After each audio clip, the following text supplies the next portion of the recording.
I used to think silence was peace, but in my family, silence was power. It was the weapon my parents used to control me, to make me invisible. I wasn't their daughter. I was their maid, their helper, their background noise. They used to say, "You're lucky we gave you a home." And I believed them. I believed every cruel word, every command barked from the top of the stairs, every cold glance that reminded me of my place. I learned early on that love wasn't something you earned. It was something rationed, given only to those who played the part my parents approved of. My brother, Daniel, was the golden child. My sister, Claire, was the delicate one, the favorite. And me? I was the one who kept the house running while they smiled for family photos. Dinners were celebrations for them. For me, they were shifts. I'd serve the plates, clean the spills, clear the table. When the laughter started, I'd slip away, unseen, my hands still smelling of soap and leftovers. But the day my grandfather died, the silence broke. It was raining that morning, the kind of rain that clings to your skin like memory. My phone buzzed, my mother's voice sharp as glass. "He's gone," she said. No emotion, no pause, just those two words. I remember staring at the sink, the water still running, bubbles swirling down the drain. For a moment, I couldn't move. Grandpa had been the only person who ever looked at me like I mattered. When everyone else spoke to me like I was an inconvenience, he'd say, "One day they'll see. Kindness isn't weakness, it's restraint." I didn't know then how right he'd be. At the funeral, they dressed in black and grief like costumes. Daniel cried loud enough for sympathy. Claire held Mother's arm like a porcelain doll. Father stood tall, stiff, controlling the scene like a director, making sure no emotion slipped off script. And then there was me, the one carrying the tissues, arranging the chairs, ensuring everyone else looked composed, while I drowned in quiet. But something shifted that day.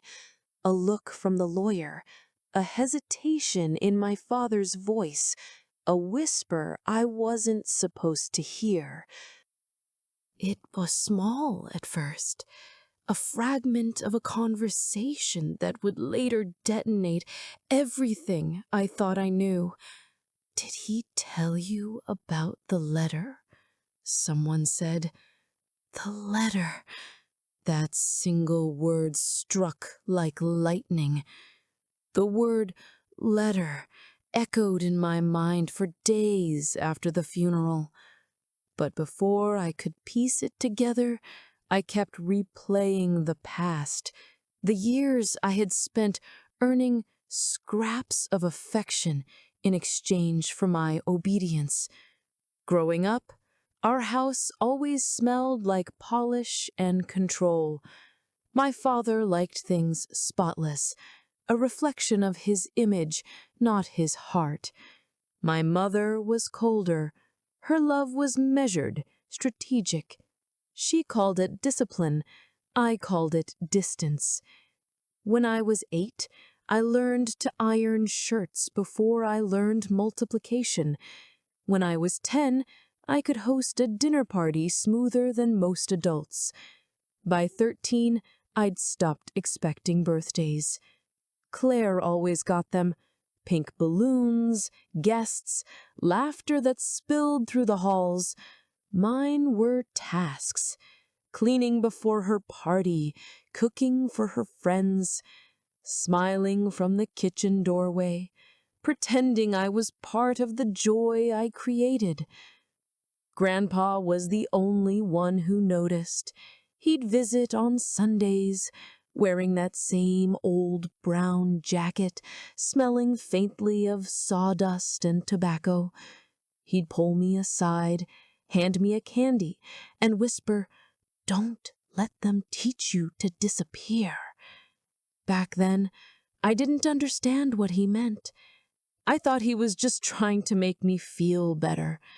But as I got older, I realized he saw the truth long before I did. He saw the hierarchy, the way my parents adored appearances and discarded sincerity. Daniel grew up entitled, loud, and cruel in small, practiced ways.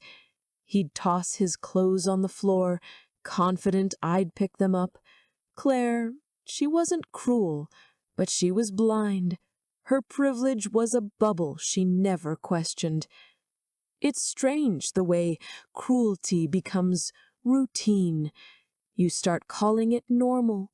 You start convincing yourself that exhaustion is just duty. But Grandpa always saw me.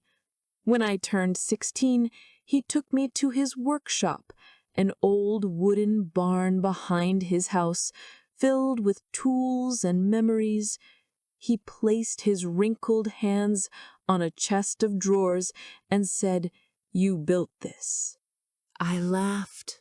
"No, I didn't." He smiled. "You helped hold this family together. That's what this means." It wasn't until years later that I realized he was leaving me something far more valuable than furniture. He was leaving me proof that I mattered. When he got sick, I was the only one who visited regularly. My parents said hospitals made them uncomfortable. Danielle was too busy networking. Claire was planning her wedding.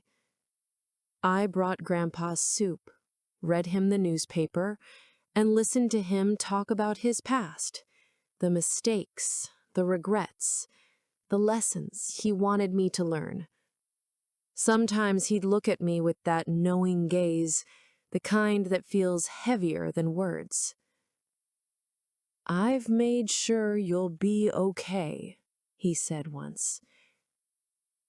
I brushed it off, thinking he meant emotionally. But I should have asked. I should have known he was planning something. Because at the funeral, when the lawyer pulled me aside and said, "We need to meet privately," I realized those words, the letter, were about to turn everything upside down. The day after the funeral, my parents hosted a family meeting. Not for mourning, for business. They sat at the dining table like CEOs, Daniel at my father's side, Claire beside my mother. I stood. Of course I did. There wasn't a seat for me. Father cleared his throat. "Now that your grandfather has passed, we'll need to settle the estate properly.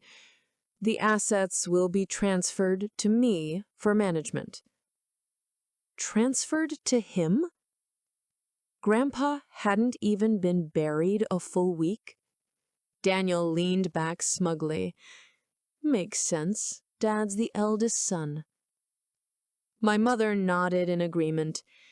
"And we'll ensure everything is divided fairly later." Fairly. That word hit differently when spoken by people who never believed I deserved fairness. I asked quietly, "What about me?" The silence that followed was colder than winter. My mother's lips twitched like I'd broken some invisible rule. "You'll continue living here, of course. You'll have a place." A place. The same house, the same chores, the same invisibility. That night, I sat on my bed, staring at the ceiling. Grandpa's words replaying in my mind. Don't let them teach you to disappear. The next morning, I went to see the lawyer. His office was small, lined with dark shelves and quiet secrets. He greeted me with a careful smile. "Your grandfather was thorough," he said. "He left a personal letter for you, and something else." He slid a sealed envelope across the desk. The handwriting, shaky but unmistakable, was Grandpa's, my name written like a whisper of love. "Read it alone," the lawyer said, "and then call me." My hands trembled as I held it. For a moment, I didn't want to open it, because I knew, once I did, nothing would ever be the same again. I didn't open the letter right away. I carried it home like it was made of glass, fragile, dangerous, and alive. It sat on my nightstand all night, whispering in my thoughts. What could he have written that the lawyer called thorough? By morning, the silence in the house was unbearable. I heard my parents in the kitchen talking in hushed tones. My name slipped out between them like a curse. "She's getting too curious," my mother said. "She won't find anything," my father replied. They both laughed, short, bitter, confident.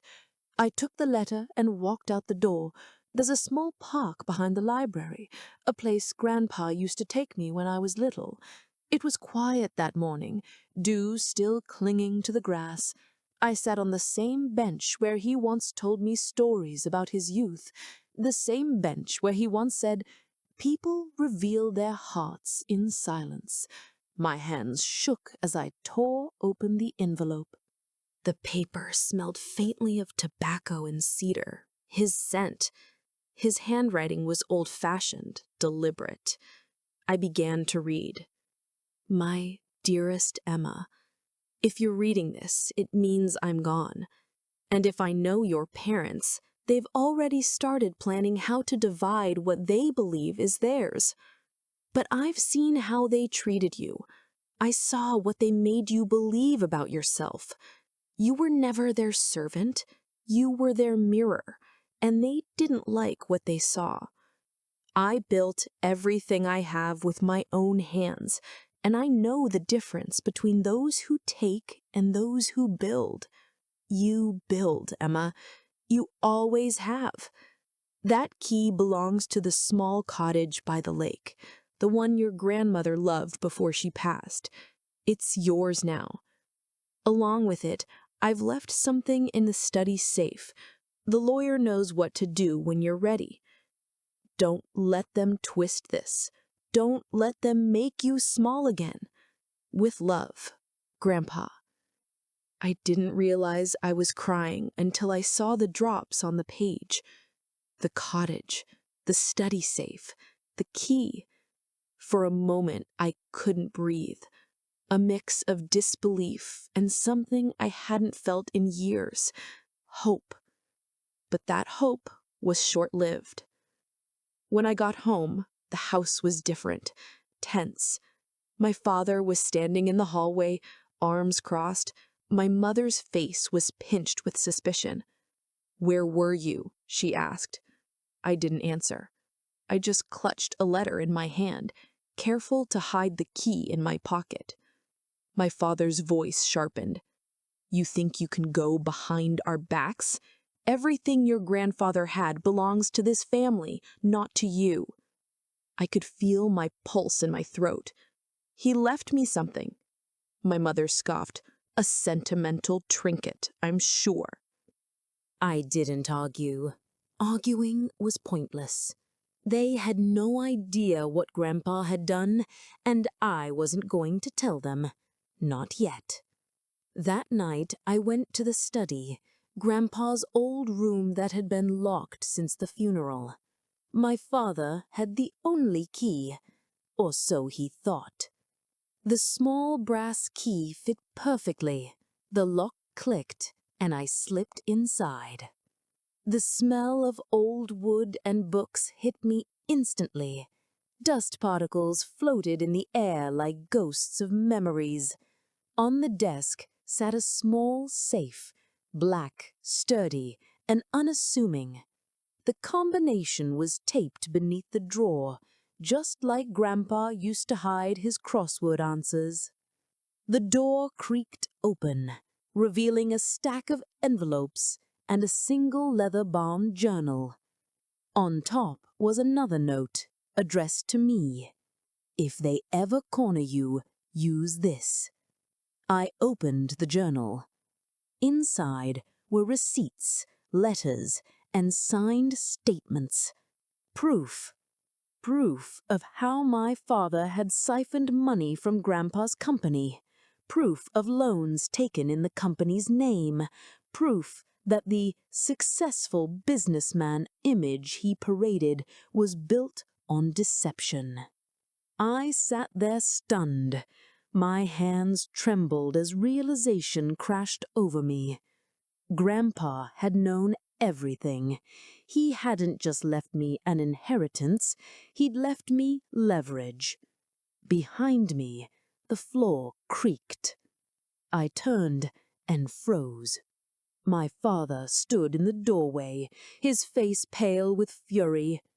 "What are you doing in here?" he demanded. For a moment, neither of us moved. The journal was open in my lap, the evidence between us. "Get out," I said quietly. His eyes widened, shock, then disbelief. "Excuse me." "Get out." It was the first time in my life I'd ever spoken to him that way. He took a step forward, his tone low, controlled. "You think you understand what you're playing with. Those are private documents." "No," I said, standing. "They're not. They're mine now."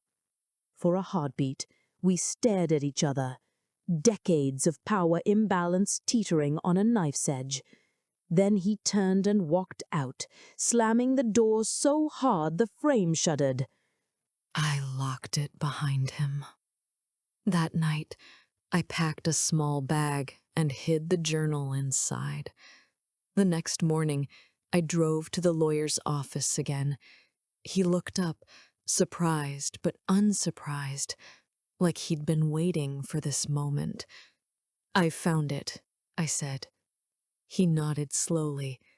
"Then you understand what he intended?"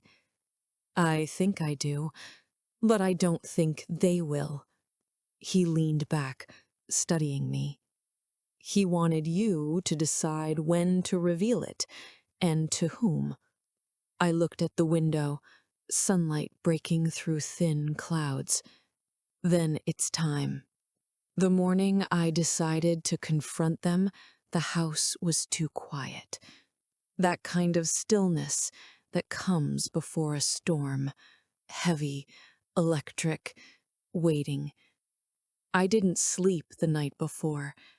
I sat on the floor with the journal open in front of me, pages scattered like the pieces of my life, receipts, contracts, letters signed in my father's hand, all of it proof of the lies they'd built their world upon. It wasn't revenge I felt at first, it was clarity. For the first time, I could see them for what they were, architects of control. They didn't love people, they managed them. And I'd been their longest-running project. Not anymore. I waited until breakfast. My mother always liked her mornings predictable.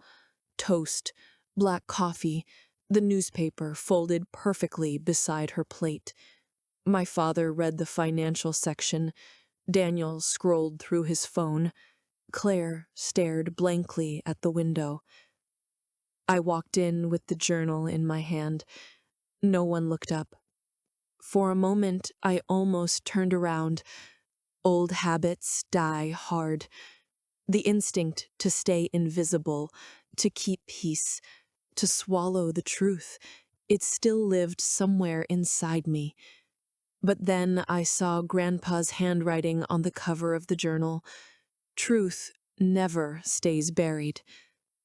I set it on the table, hard enough to make them look up. "What's that?" my father asked. "Your real legacy." My mother's fork froze halfway to her mouth. "What are you talking about?" I flipped the journal open, the pages spilling like confessions. "This, the money you took from Grandpa's company, the false statements, the loans in his name, the signatures that don't belong to him."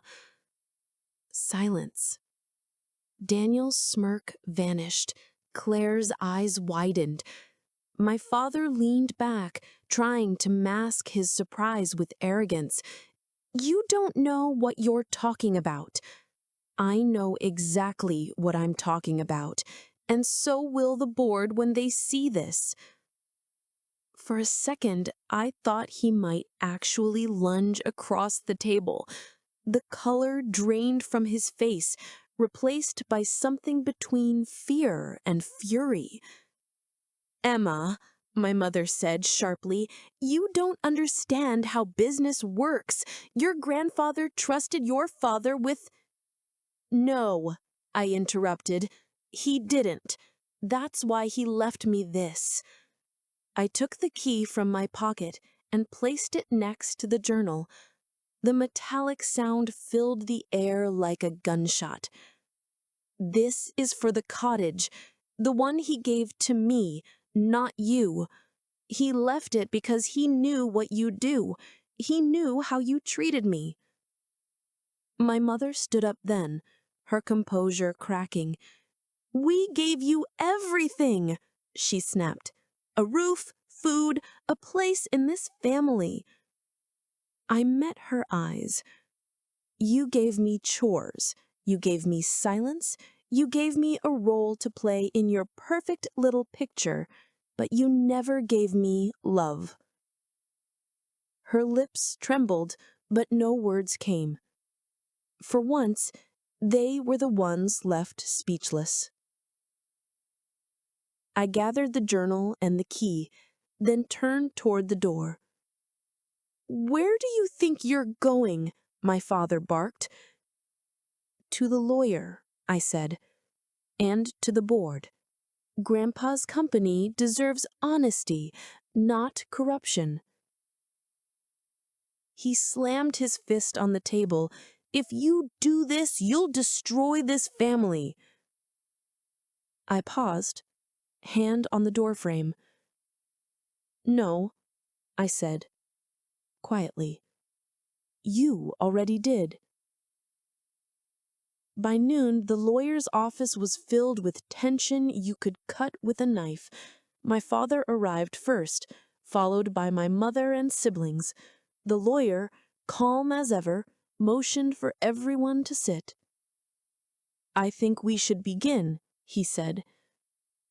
My father tried to take control of the conversation, his voice polished, professional. "My daughter seems to have misunderstood a few things. I'd like to clarify."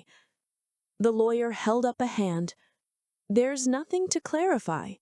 Mr. Richardson, we've reviewed the documents your daughter brought in. It's all legitimate." My father's jaw clenched. "You can't possibly—" The lawyer continued, unbothered. "Your late father's estate was very clear. Emma inherits the cottage, the remaining shares, and full discretion over the family trust." Silence. My mother blinked rapidly, her fingers clutching her pearls, as if they could anchor her to reality. Daniel muttered a curse under his breath. Claire's eyes filled with tears. My father leaned forward, his tone dark. "You're making a mistake." "No," I said softly. "I'm correcting one." The lawyer slid the final envelope across the desk. "These are the official transfer documents. effective immediately. I signed them. My hand didn't even shake. When it was over, my parents stormed out, pride too heavy to carry the truth.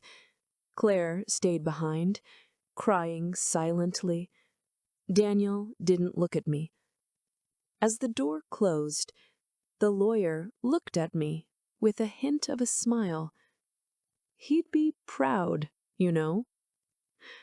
I think so, I whispered. But pride wasn't what I felt.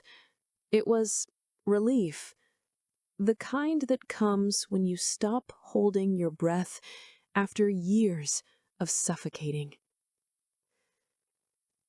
That night, I drove to the lake. The cottage was small, framed by trees and moonlight. The air smelled like pine and rain. Inside, everything was exactly as I remembered. Cozy, quiet, untouched. On the table sat one last envelope. My name again, written in Grandpa's familiar hand. You found your voice, Emma. Now use it to live, not to fight. Let them fade into the noise they created. Freedom isn't about revenge. It's about peace. I closed my eyes, tears slipping down my cheeks. For the first time, they weren't from pain. Peace has a strange sound when you've lived your whole life in noise. For me, it was the creak of the floorboards in the cottage, the rustle of wind through pine trees, the distant call of loons on the lake at night. It wasn't silence that frightened me anymore. It was freedom, real freedom. For the first time, I didn't have to wait for orders, hide my thoughts, or measure my worth through someone else's approval.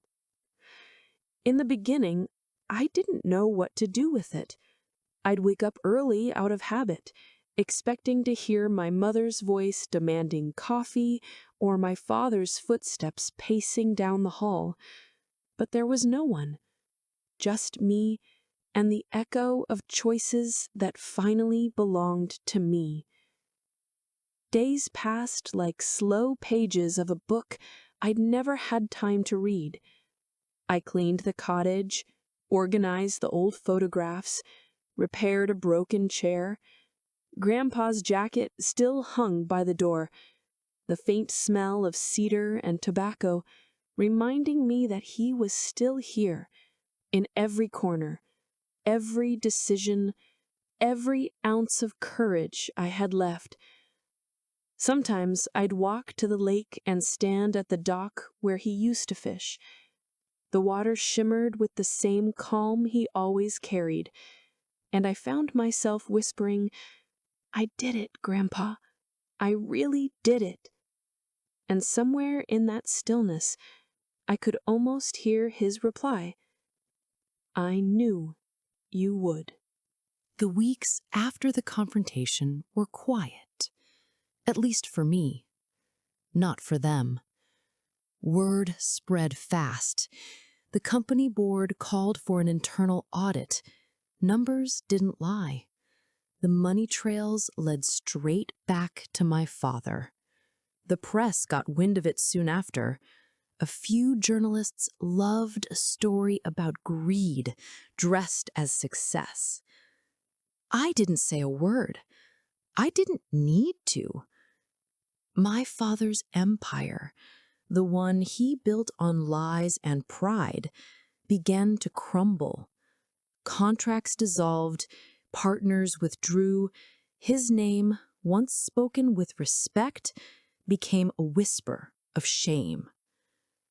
My mother tried to salvage their reputation. She called me one evening, her voice tight, trembling. "Emma, please, You don't understand what this is doing to us." I didn't answer right away. I just listened to the static between us, the emptiness that had always been there. Finally, I said, "Now you know how it felt to be unheard." She didn't respond. She hung up. That was the last time she ever called. Daniel tried to negotiate. Of course he did. He sent messages, long, self-pitying paragraphs about how he didn't know what was happening, how he was just following Dad's lead. He wanted access to the trust just until things blow over. I never replied. Claire was different. She came to the cottage one afternoon, unannounced. I almost didn't let her in, but she looked broken. She stood on the porch, hands trembling, eyes red. I didn't know how bad it was. I thought they loved you in their own way. I sighed. They loved control. That's all. She nodded, tears falling freely. "I'm sorry." There was a time when I would have said it's okay, but I'd learned something powerful. Forgiveness doesn't mean returning to the fire that burned you. I said, "You don't owe me anything. Just don't become them." She left with her head down, and for the first time, I didn't feel pity. I felt peace. Months passed. Winter came. The lake froze, quiet and beautiful under layers of snow. I spent my days reading, writing, rebuilding small parts of my life that had been buried under years of servitude. I started painting again, something Grandpa had encouraged when I was little. My hands were rusty, my strokes uneven, but it didn't matter. Each color on the canvas was a piece of me reclaiming itself. At night, I'd light a fire, sip tea, and stare at the flames. I thought a lot about revenge, how everyone imagines it's loud, dramatic, cinematic. But real revenge, it's silent. It's the absence of apology, the quiet refusal to return. One evening, I got a letter in the mail. The handwriting was unfamiliar, but the address, my parents' house, wasn't. I hesitated before opening it. Inside was a short note, written by my father. "He hope you're happy. You've ruined us, but one day you'll realize you destroyed your own family too."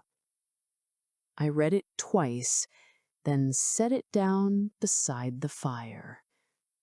The flames licked at the edges of the paper, curling it inward until the words disappeared.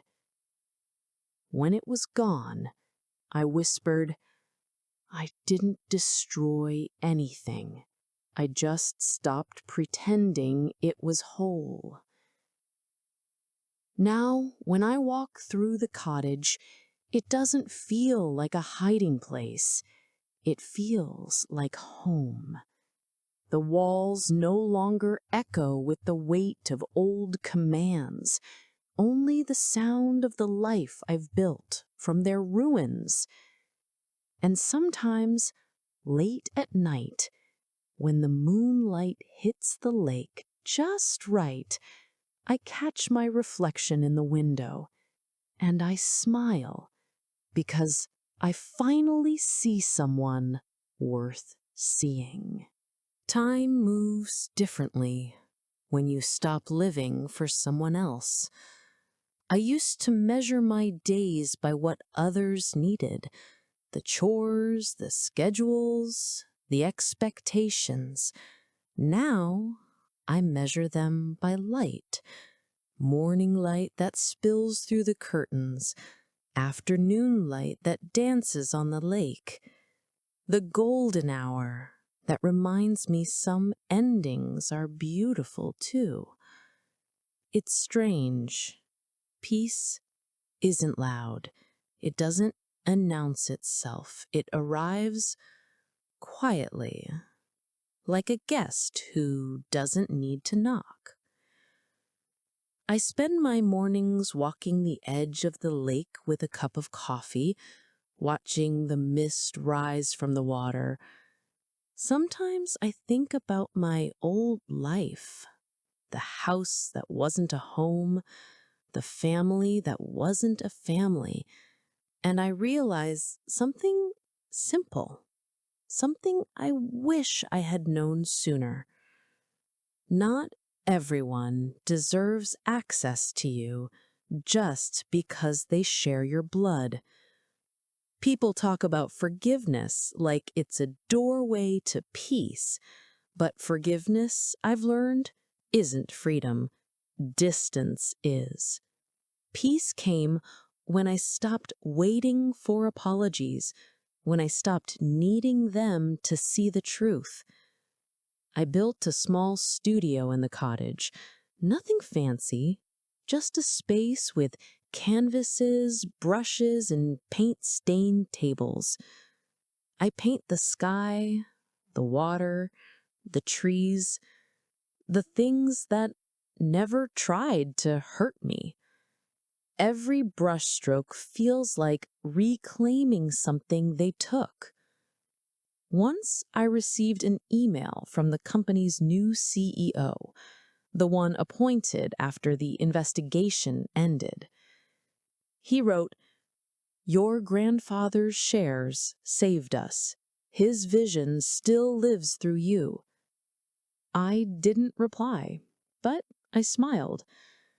Grandpa had always said, "Legacy isn't what you leave in a will, it's what you leave in people." I guess I finally understood what he meant. A year passed before I ever saw them again. It wasn't planned, just fate or irony. I was at the farmer's market in town picking up honey and fruit when I heard a familiar voice. I turned, and there they were, my parents. They looked smaller somehow. My father's shoulders stooped, his once imposing presence reduced to a man trying to avoid being noticed.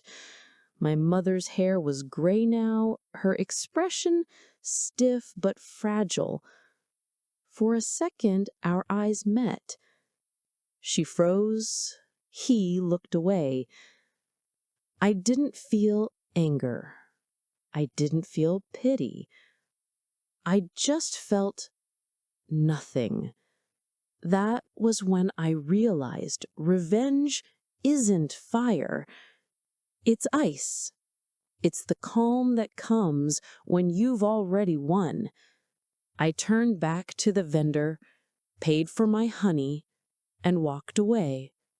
Behind me, I heard my mother's voice, soft, hesitant. "Emma?" I didn't turn around.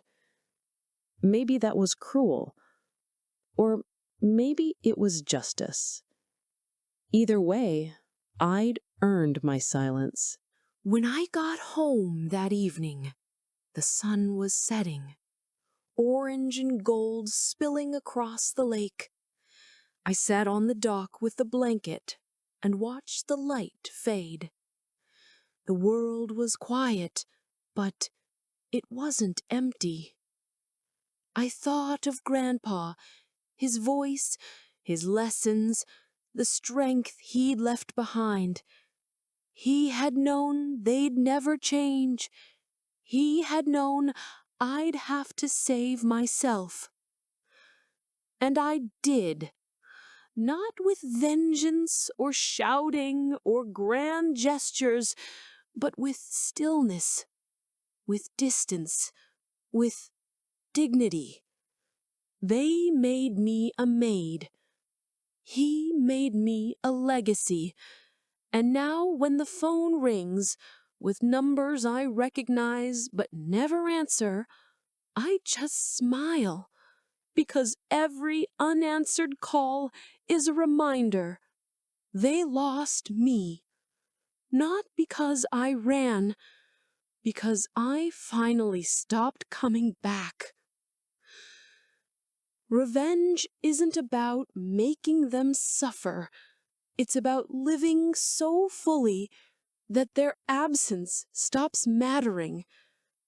And in that silence, I finally found peace. If this story spoke to you, share your thoughts in the comments. Don't forget to like and subscribe for more stories that remind us what really matters.